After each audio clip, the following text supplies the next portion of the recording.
नमस्कार मित्रांनो, स्वागत आहे तुमचं मराठी टेक मित्र यूट्यूब चॅनलमध्ये. आज आपण या व्हिडिओमध्ये पी-एम विश्वकर्मा योजना याबद्दलची माहिती घेणार आहोत. या योजनेअंतर्गत तुम्ही ऑनलाईन अर्ज कसा करायचा आहे, या योजनेचा लाभ काय भेटणार आहे, याबद्दलची माहिती आपण या व्हिडिओमध्ये जाणून घेणार आहोत. तर तुम्ही पाहू शकता पी-एम विश्वकर्मा योजनेचे बेनिफिट्स काय असतील, म्हणजे फायदे अगोदर आपण जाणून घेऊ. त्यामध्ये तुम्हाला एक विश्वकर्मा सर्टिफिकेट आणि आय कार्ड दिलं जाईल. यामध्ये तुम्हाला स्किल ट्रेनिंग दिलं जाईल, ज्यामध्ये 5 ते 7 दिवसाचं तुम्हाला म्हणजे 40 तासाचं बेसिक ट्रेनिंग दिलं जाईल. याच्यामध्ये इंटरेस्टेड कॅन्डिडेट जे असतील ते 15 दिवसासाठी ॲडव्हान्स ट्रेनिंगसाठी हे एनरोल करू शकता. म्हणजे तुम्ही ॲडव्हान्स ट्रेनिंगसाठी हे जाऊ शकता 15 दिवसाच्या. त्यामध्ये तुम्हाला 15 दिवसाच्या ट्रेनिंगमध्ये ₹500 पर डे दिले जातील. जर समजा तुम्ही इच्छुक असाल ट्रेनिंगसाठी 15 दिवसासाठी, तर तुम्हाला पर डे ₹500 दिले जातील. त्यानंतर या योजनेअंतर्गत तुम्हाला एक टूल किट घेण्यासाठी ₹15,000 दिलं जातं. यामध्ये तुम्हाला टूल किट इंटेन्सिव्ह तुम्ही पाहू शकता ₹15,000 दिले जातं. त्यानंतर तुम्हाला क्रेडिट सपोर्ट, याच्यामध्ये तुम्ही 1,00,000पर्यंतचं लोन तुम्ही घेऊ शकता. जर पहिलं इन्स्टॉलमेंट तुम्ही म्हणजे ₹1,00,000 जर परतफेड केली, तर तुम्हाला दुसऱ्या वेळेस 2,00,000पर्यंतचं तुम्हाला लोन भेटू शकतं. त्याच्यानंतर इथं तुम्ही पाहू शकता इन्सेंटिव्ह फॉर डिजिटल ट्रान्झॅक्शन. जर तुम्ही पी-एम विश्वकर्मा योजनेअंतर्गत डिजिटल ट्रान्झॅक्शन रिसीव्ह करत असाल, तर तुम्हाला मॅक्झिमम 100 ट्रान्झॅक्शनसाठी पर ट्रान्झॅक्शन असे भेटतात. तर यासाठी अर्ज कसा करायचा याबद्दलची आपण माहिती या व्हिडिओमध्ये घेणार आहोत. याच योजनेअंतर्गत काही लोक पी-एम विश्वकर्मा योजनेअंतर्गत फ्री शिलाई मशीनसाठी अर्ज करत आहेत. पी-एम विश्वकर्मा योजनेअंतर्गत तुम्हाला अर्ज करण्यासाठी तुमच्याकडे आधार नंबर, त्याच्यानंतर बँक पासबुक आणि तुमचं रेशन कार्ड डिटेल्स असणं आवश्यक आहे. यामध्ये तुमच्याकडे कंपल्सरी फील्ड म्हणजे आधार कार्ड आणि बँक पासबुक असणं आवश्यक आहे. आधार कार्डला तुमचा मोबाईल नंबर लिंक असणं आवश्यक आहे. जर लिंक नसेल तर तुम्हाला लिंक करून घ्यावं लागेल. तर तुम्हाला काय करायचं आहे, डिस्क्रिप्शन बॉक्समध्ये वेबसाईटची लिंक दिलेली आहे. त्या लिंकवर क्लिक केल्यानंतर तुम्ही पी-एम विश्वकर्मा या वेबसाईटवर रिडायरेक्ट केले जातात. रिडायरेक्ट केल्यानंतर तुम्हाला साईटवर आल्यानंतर तुम्हाला आता हा जो अर्ज आहे तुम्ही तो फक्त CSC लॉग इनमधूनच भरू शकता. तर तुम्ही एक्सटर्नल लॉग इनमधून हा अर्ज भरू शकत नाही. त्यासाठी तुम्हाला CSC लॉग इन पाहिजे.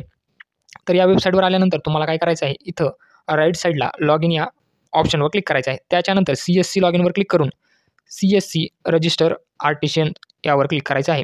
तुम्हाला इथं क्लिक केल्यानंतर तुमचा CSC ID आणि पासवर्ड विचारेल. तो CSC ID आणि पासवर्ड तुम्हाला टाकायचा आहे. कॅप्चा कोड टाकायचा आहे आणि लॉग इन करायचं आहे. इथं तुमचा CSC ID, पासवर्ड, कॅप्चा टाकून साइन इनवर क्लिक करायचं आहे. साइन इनवर क्लिक केल्यानंतर तुम्हाला असं विचारेल रजिस्टर नाव. याच्यामध्ये तुम्ही गव्हर्नमेंट एम्प्लॉई किंवा तुमच्या फॅमिलीमध्ये कुणी व्यक्ती गव्हर्नमेंट एम्प्लॉई आहे का, असेल तर येस करा, नसेल तर नो. इथं नो करायचं आहे. नो केल्यानंतरच तुम्ही नेक्स्ट स्टेपमध्ये फॉरवर्ड केले जातात. इथं तुम्हाला नो करायचं आहे. त्याच्यानंतर तुमच्या फॅमिलीमध्ये किंवा तुमच्याकडे सेंट्रल गव्हर्नमेंटचं किंवा स्टेट गव्हर्नमेंटचं कुठलं लोन आहे का, जे बिझनेस पर्पजसाठी घेतलेलं आहे, जसं मुद्रा लोन वगैरे.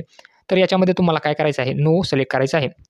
तुमच्याकडे कुठलं सध्या लोन आहे का, याला नो करायचं आहे आणि सबमिट कंटिन्यूवर क्लिक करायचं आहे. कंटिन्यूवर क्लिक केल्यानंतर आता इथं तुमचा आधारला जो मोबाईल नंबर आहे तो इथं टाकून घ्या.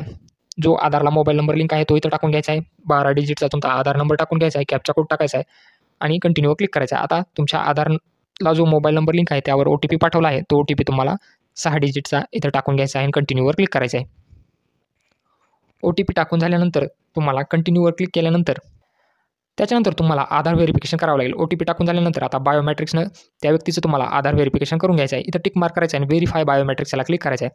तुमच्या PCला बायोमेट्रिक डिव्हाइस कनेक्ट असणं आवश्यक आहे. त्याच्यानंतर तुम्हाला त्या व्यक्तीचा थंब किंवा कुठलंही बोट घ्यायचं आहे आणि तुम्हाला त्याचे बायोमेट्रिक्स व्हेरीफाय करून घ्यायचे आहेत. इथं तुम्ही पाहू शकता कॅप्चर सक्सेस दाखवत आहे. मंत्रा डिव्हाइस कनेक्ट केलेली आहे आपण, त्या व्यक्तीच्या बायोमेट्रिक्स घेतलेले आहे आणि इथं तुम्हाला व्हेरीफाय बायोमेट्रिक्सवर क्लिक करायचं आहे. टिक मार्क इथं करायचं आहे आणि व्हेरीफाय बायोमेट्रिक्सला क्लिक केल्यानंतर त्या व्यक्तीचं पूर्ण नाव येणार आहे, वडिलाचं नाव येणार आहे, डेट ऑफ बर्थ येणार आहे. आता इथं मॅरिटल स्टेटसमध्ये तो मॅरिड आहे, अनमॅरिड आहे सिलेक्ट करा. जेंडर ऑटोमॅटिक येणार आहे. कास्ट कॅटेगरी इथून सिलेक्ट करा, कुठली कास्ट कॅटेगरी आहे. त्याच्यानंतर दिव्यांग आहे का नाही हे सिलेक्ट करा. त्याच्यानंतर are you doing business in same state, जर सेम राज्यामध्ये तुम्ही बिझनेस करीत असाल तर येस करा. त्याच्यानंतर are you doing business in same district, त्या जिल्ह्यामध्ये बिझनेस करत असाल तर येस करा. मायनॉरिटीमध्ये असताल तर येस करायचं, नसताल तर नो. मी ज्या व्यक्तीचा फॉर्म भरत आहे तो मायनॉरिटीमध्ये आहे. इथं मी मुस्लिम सिलेक्ट करत आहे. त्याच्यानंतर कॉन्टॅक्ट डिटेल्स तुमचे ऑटोमॅटिक येणार आहेत. मोबाईल नंबर, आधार नंबर ऑटोमॅटिक येणार आहे. पॅन कार्ड ऑप्शनल आहे, सोडून द्या. फॅमिली डिटेल्समध्ये तुमचं रेशन कार्ड नंबर ऑटोमॅटिक येणार आहे, कारण तुम्ही आधार जो काही टाकलेला आहे त्यानुसार तुमची रेशन कार्डचा फेच केलेला आहे. तुम्हाला तुमचे फॅमिली मेंबर पूर्ण डिटेल्स दाखवणार आहे. त्यामुळे तुम्हाला तुमच्या आधार नंबरवरून तुमच्या रेशन कार्डवरची पूर्ण माहिती इथं फेच केलेली आहे. जर तुम्हाला यामध्ये काही मेंबर रिमूव्ह करायचे असतील किंवा ॲड करायचे असतील तर तुम्ही इथून करू शकता. एक नाव ॲड करणं कंपल्सरी आहे. इथून तुम्ही पाहू शकता. इथून डिलीटही करू शकता किंवा ॲडही करू शकता. तर तुम्ही ॲड करू शकता. त्याच्यानंतर आधार ॲड्रेस तुमचा ऑटोमॅटिक येणार आहे. तुमचा address, state, district, pincode automatic येणार आहे. तुमचा करंट ॲड्रेस जर सेम असेल तर सेम ॲज आधार ॲड्रेसला क्लिक करा. त्याच्यानंतर ग्रामपंचायतच्या अंडर येत असाल तर तुम्ही येस करायचं आहे, नसाल तर नो करायचं आहे. त्याच्यानंतर तुमचा ब्लॉक सिलेक्ट करून घ्या. तुमची ग्रामपंचायत सिलेक्ट करून घ्या. जर तुम्ही ग्रामपंचायतच्या अंडर येत नसाल तर नो करायचं आहे. इथं मी ग्रामपंचायतच्या अंडर सिलेक्ट करतो आणि ब्लॉक निवडून इथं ग्रामपंचायत सिलेक्ट करतो. त्याच्यानंतर ट्रेड डिटेल्समध्ये इथून तुमचं ट्रेड निवडायचं आहे. तुम्ही काय काम करत आहात, तुम्ही नाई आहात, तुम्ही मिस्त्री आहात, कुंभार आहात, त्याच्यानंतर दर्जी आहात, धोबे आहात, हे तुम्ही इथून सिलेक्ट करायचं. लोहार आहात, मी इथून राजमिस्त्री सिलेक्ट करतो. लोक शिलाई मशीनसाठी हे अर्ज करत आहेत, यामध्ये तुम्ही टेलर सिलेक्ट करायचे आहेत. जर तुम्ही शिलाई मशीनसाठी अर्ज करत आहात तर तुम्हाला इथं टेलर सिलेक्ट करायचं. मी इथं राजमिस्त्री सिलेक्ट करतो. त्याच्यानंतर सब ट्रेड राजमिस्त्री कुठला आहे, म्हणजे इट बांधकाम करतो, कॉन्क्रीटचं बांधकाम करतो, प्लास्टर करतोय की टाईल्स बसवायचं काम करतो. तर यामध्ये मी कॉन्क्रीट सिलेक्ट करत आहे. त्याच्यानंतर इथं तुम्हाला टिक मार्क करायचं आहे. हे जे फील्ड आहे हे वाचून घ्यायचं आहे आणि याला टिक मार्क करून घ्यायचं आहे. आणि तुमचा बिझनेस ॲड्रेस जर सेम असेल तर सेम ॲज आधार ॲड्रेस करा किंवा जर वेगळा असेल तर इथं टिक मार्क करून तुम्ही ॲड्रेस टाईप करून घ्यायचा आहे. त्याच्यानंतर सेव्हवर क्लिक करायचं आहे. सेव्हवर क्लिक केल्यानंतर तुमची माहिती सेव्ह होईल. आता नेक्स्टवर क्लिक करा. नेक्स्टवर क्लिक केल्यानंतर आता आपल्याला क्रेडिट सपोर्ट इन्फॉर्मेशन भरायची आहे, म्हणजे बँक अकाउंट डिटेल्स भरायची आहे. तुमच्या बँकेचं नाव सिलेक्ट करा. बँकेचं नाव सिलेक्ट करा. IFSC कोड टाका. ब्रँच नेम ऑटोमॅटिक येणार आहे. अकाउंट नंबर टाका आणि कन्फर्म अकाउंट नंबर करून घ्या. त्याच्यानंतर तुम्हाला क्रेडिट सपोर्ट हवा आहे का, 1 लाखापर्यंत तुम्हाला लोन पाहिजे आहे का 5% इंटरेस्टनं, जे तुम्हाला 18 महिन्यामध्ये परतफेड करावी लागेल. जर तुम्हाला पाहिजे असेल तर याला इथं येस करायचं आहे. इथं येस करा. त्याच्यानंतर तुम्हाला किती लोन पाहिजे आहे, 1 लाखापर्यंत तुम्ही किती अमाऊंट टाकू शकता. मी इथं 99,000 रुपये टाकत आहे. तुम्हाला जी काही अमाऊंट पाहिजे असेल ती तुम्ही इथं टाकून घ्या. 99,000 रुपये मी टाकलेले आहे. त्याच्यानंतर तुम्हाला कुठल्या बँकेतर्फे लोन पाहिजे आहे, जर तुम्ही जी तुमची बँक डिटेल्स भरली आहे त्याच बँकेतून जर तुम्हाला लोन पाहिजे असेल तर सेम ॲजला तुम्हाला इथं टिक मार्क करायचं आहे. Select preferred bank to take loans, याला सेम ॲज करा. तुमच्या ज्या बँकेची डिटेल्स तुम्ही वर भरली आहे त्याच बँकेतून तुम्हाला लोन पाहिजे आहे. तर तुम्हाला लोन कशासाठी पाहिजे आहे, लोन पर्पज तुम्हाला इथून सिलेक्ट करावं लागेल. तुम्ही हे लोन घेऊन काय करणार आहे, परचेस ऑफ इक्विपमेंट्स, त्याच्यानंतर working capital, operating expenses, business expansion, म्हणजे तुम्हाला तुमचा बिझनेस वाढवण्यासाठी लोन पाहिजे आहे का तुम्हाला काही बिझनेससाठी जे इक्विपमेंट्स लागतात त्याच्यासाठी लोन पाहिजे आहे, हे तुम्हाला इथून टिक मार्क करायचं आहे. एकापेक्षा जास्त तुम्ही इथून टिक मार्क करू शकता. तर मला बिझनेस इक्विपमेंट घ्यायचे आहेत, त्याच्यानंतर माझा बिझनेस वाढवायचा आहे म्हणून मी इथं टिक मार्क करत आहे.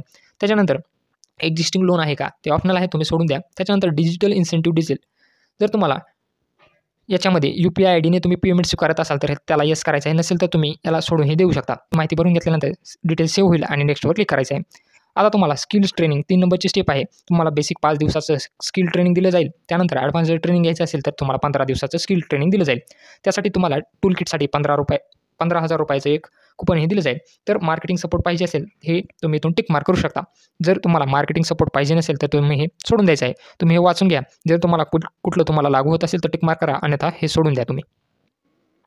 त्याच्यानंतर सेव्हवर क्लिक करायचं आहे आणि नेक्स्टवर क्लिक करायचं आहे. डिटेल्स सेव्ह झालेली आहे. आता नेक्स्टवर क्लिक करा. नेक्स्टवर क्लिक केल्यानंतर आता डिक्लेरेशन येईल. याला तुम्हाला पूर्ण वाचून घ्यायचं आहे आणि आय ॲग्रीला क्लिक करून फायनल तुम्हाला सबमिट करायचं आहे.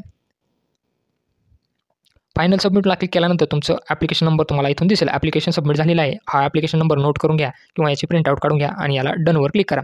त्यानंतर तुमचा जो अर्ज आहे तो अर्ज तुम्हाला डाउनलोड करून घ्यायचा आहे आणि त्याची एक प्रत तुमच्या ग्रामपंचायतमध्ये तुम्हाला जमा करून द्यायची आहे. हा अर्ज तुमचा छाननी झाल्यानंतर ग्रामपंचायतमधून जर तुम्हाला याचं अप्रुव्हल भेटलं तर त्याच्यानंतर तुम्हाला 5 दिवसाची ट्रेनिंग दिली जाईल आणि तुम्हाला ॲडव्हान्स ट्रेनिंग घ्यायची असेल तर 15 दिवसाची ॲडव्हान्स ट्रेनिंग दिली जाईल. याच्यामध्ये एक सर्टिफिकेट दिलं जाईल आणि 15,000 रुपयाचं तुम्हाला एक टूल किट वाउचरही दिलं जाईल, ज्याचा वापर करून तुम्ही तुमच्या बिझनेससाठी लागणाऱ्या वस्तू खरेदी करू शकता. अशा प्रकारे तुम्ही PM विश्वकर्मा योजनेसाठी अर्ज करू शकता.